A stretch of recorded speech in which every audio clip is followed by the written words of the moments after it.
دنیا کی لالچ، تو فرمایا میری آیات کو دنیا کے چند ٹکوں کے بدلے میں مت بیچ دو، کہ دنیا کی منصب، دنیا کی لالچ، عہدے، اس لالچ میں میری آیات کو نہ بیچو۔ اور مطلب آیت طیبہ کا یہ ہے کہ دنیا چاہے ساری بھی انسان کو دے دی جائے، آخرت کے مقابلے میں تو اس کی کوئی حیثیت نہیں ہے، وہ متاع قلیل ہی ہے۔ تو مطلب یہ ہے کہ دنیا کو بچا کر آخرت کو خراب نہ کرو،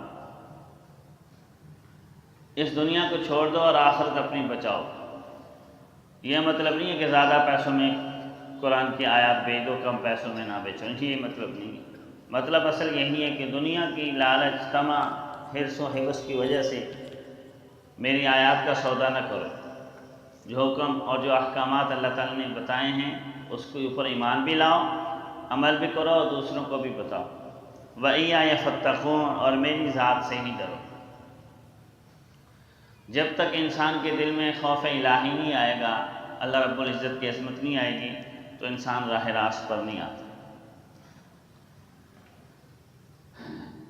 اس کے بعد یہود کے اندر جو باطنی خرابیاں تھیں، تلبیس کی اور کتمان حق کی، اس کا بیان کیا جا رہا ہے کہ یہ کام نہ کرو۔ لا تلبسوا الحق بالباطل، ہمیں حق کو باطل کے ساتھ خلط ملط نہ کرو۔ تلبیس یہ ہوتی ہے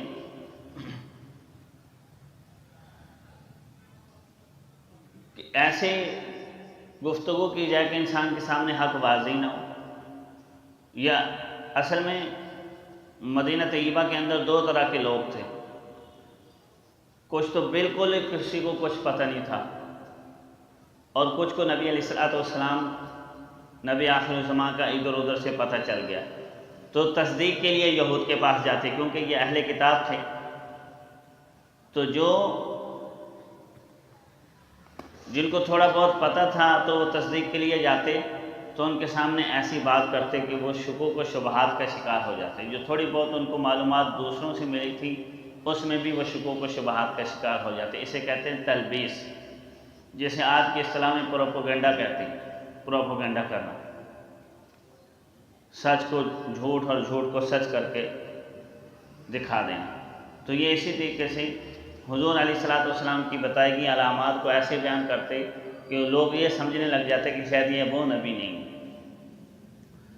جس طرح آج کے دور میں میڈیا کے اوپر یہ ہوتا ہے، فرنگی اپنے دور میں اس چیز کا بادشاہ رہا ہے، پروپیگنڈے کا، تو یہود بھی ان کے بھی استاد رہے۔ تو اللہ تعالیٰ ہم سے کہہ رہے ہیں لا تلبسوا الحق بالباطل، حق کو باطل کے ساتھ خلط ملط نہ کرو۔ وَتَكْتُمُوا الْحَقَّ، اور نہ حق کو چھپاؤ۔ حق کو چھپانا یہ ہوتا ہے کہ کچھ لوگ ایسے ہوتے تھے جن کو سرے سے کچھ پتہ نہیں تھا کہ وحی کیا ہے، نبی آخر الزمان کیا ہیں، تو وہ پوچھنے کے لیے جاتے تو ان سے چھپا جاتے، کہتے نہیں یہ وہ نبی ہے ہی نہیں، وہ اور نبی۔ کتمان حق بہت بڑا گناہ ہے۔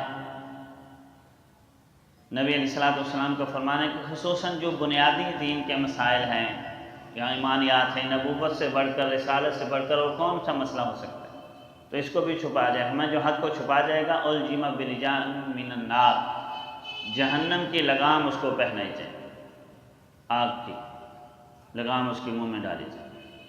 اور آگے دوسرے پارے کے اندر آ رہے فرشتوں کی، انسانوں کی، اللہ رب العزت کی لعنت ہوتی ہے ایسے افراد کی۔ تو ہمیں نہ حق کو باطل کے ساتھ خلط ملط کرو، نہ حق کو چھپاؤ، وانتم تعلمون، درحال کہ تمہیں پتہ بھی ہے۔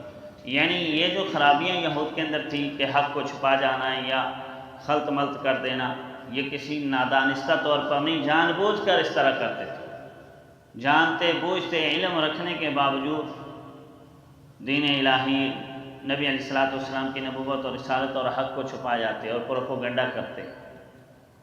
تو یہاں اللہ رب العزت ان کو اسی چیز کی تلقین کر رہے ہیں کہ اپنی خرابیاں دور کرو اور جو وعدے تم سے کیے گئے ہیں ان کو پورا کرو، اور بنیادی طور پر ایمان لا کر اپنے اہل کتاب ہونے کا ثبوت دو۔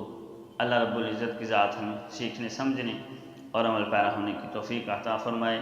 آخر دعوانا الحمدللہ رب العالمین۔